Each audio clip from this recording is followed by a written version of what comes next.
Once the Emancipation Proclamation is signed into effect, with the help of the Militia Act, the Black Americans were able to now join the military and fight for their liberation, for their emancipation, and the emancipation of people like them. This is not completely popular. In New York City, there's actually a draft riot that occurs once the announcement is made for emancipation. There's a fear among the northern Black population, especially the white immigrant working class population, typically the Irish in New York City here, that a free Black population would compete with them for jobs and eventually would replace them. This draft riot there's going to be it's like a 3 or 4 day event. There's going to be thousands of people attacked. 120 people are going to die, and it takes the federal military to come in to put down this riot. The Militia Act and the Emancipation Proclamation are going to be combined together to allow what we would think of as military service as a proof of citizenship.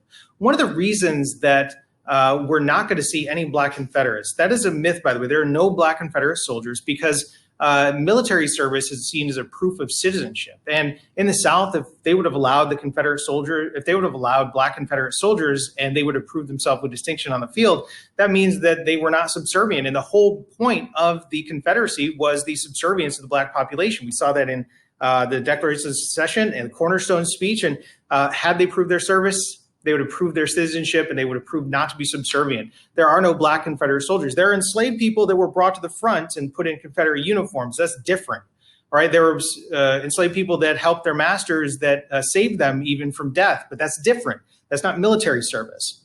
Now, as a result of the Militia Act, the Bureau of Colored Troops is going to find about 180,000 volunteers. Out of those, about 80% of them are going to come from southern states. There's going to be about 38,000 deaths. These Black American soldiers are going to serve with distinction. We can see that in the 54th Massachusetts, that is spelled wrong here, but they're going to bravely attack Fort Wagner in South Carolina and lead the charge and take like 80% casualty rates. The first Medal of Honor, first Black Medal of Honor winner is going to come from this time period, William Carney. So they are going to serve with distinction here. They're going to be serving in segregated units with white officers, though, because racism is not dead just because of the Emancipation Proclamation. They're going to be paid less. So by serving in the military, they're going to prove their citizenship and their worth